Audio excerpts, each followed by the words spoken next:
Batman the Killing Joke is a 2016 American adult animated superhero thriller film produced by Warner Bros. Animation and distributed by Warner Bros. Pictures. The film is the 26th in the DC Universe animated original movie series and is based on the graphic novel of the same name by Alan Moore and Brian Bolland. The film is directed by Sam Liu and stars the voices of Kevin Conroy, Mark Hamill, Tara Strong, and Ray Wise. Like the novel, the film follows the Joker's undertaking to drive Police Commissioner James Gordon insane and Batman's desperate attempts to stop him. Development of the film's adaptation of the novel began in 2009. However, production was stalled due to an underperformance of DC's live-action adaptation of Moore's Watchmen. In 2011, Hamill expressed interest in reprising his role of the Joker for the adaptation, resulting in a fan campaign for its production. In 2015, producer Bruce Timm confirmed that the animated feature based on the book was in development. It is the first Batman film and Warner Bros. Animation film to be rated R.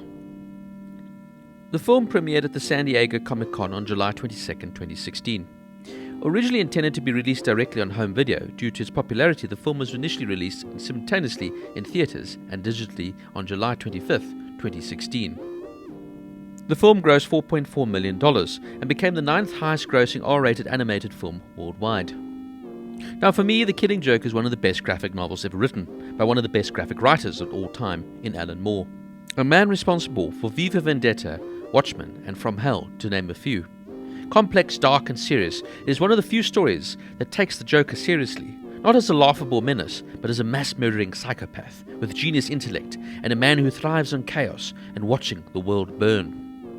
The graphic novel has also been cited as inspiration for the original Batman movie in 1989, The Dark Knight in 2008, and even the Joker movie with Joaquin Phoenix. It was one of the first stories to delve into the Joker's past and give him a backstory, as a man downtrodden by society who has just one bad day, which turns him insane. In January 2016, Bruce Timm, producer of the film, revealed that the team had added a lot more to the story for the film due to the source novel not being long enough to make a full feature-length film. Warner Bros. Animation president Sam Register explained, "From the start of production, we encouraged producer Bruce Timm and our team at Warner Bros. Animation to remain faithful to the original story, regardless of the eventual R rating. We felt it was a responsibility to present our core audience, the comic book-loving fan community, with an animated film that authentically represented the tale that we all know so well." Now, thankfully, they could get the R rating for this film, as this has always been considered a more adult graphic novel, and a very controversial one to boot.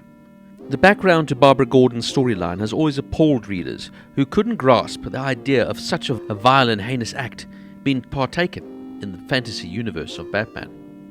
And for me, even though I was taken aback, for me it played perfectly into who the Joker really was. Finally, we're being given a dark, gritty version of Batman, a real dark, sordid, twisted tale of how Gotham really was. Joker is a serial killer, and Batman is his greatest foe. The two men are cut from the same cloth fundamentally, that they choose different sides, and therefore become the complete opposite.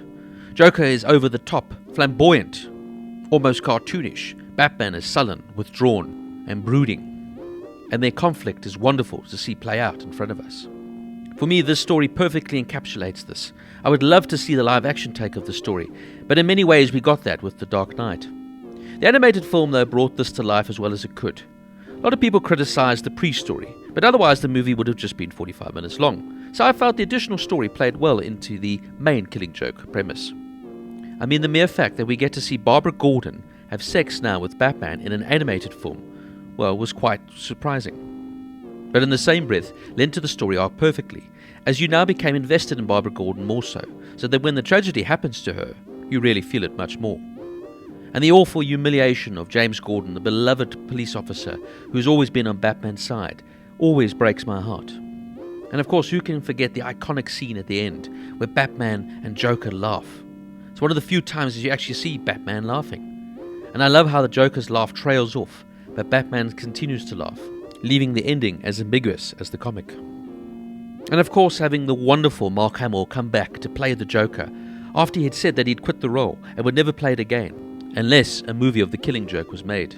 And through fan petition, they actually got him to sign on. Also, having the fantastic Kevin Conroy lend his voice to playing Batman once again was a real nostalgia trip for me, as of course I was a huge fan of the original animated series. The source material, of course, is a classic, and this animated movie does its best to justify this fantastic graphic novel. Could it be better? Yes, in parts. Could it have been worse? Absolutely. Overall, I enjoyed The Killing Joke. I'd still love to see a live-action version of it one day, but I think they did a very, very good job here. The Killing Joke gets an 8 out of 10.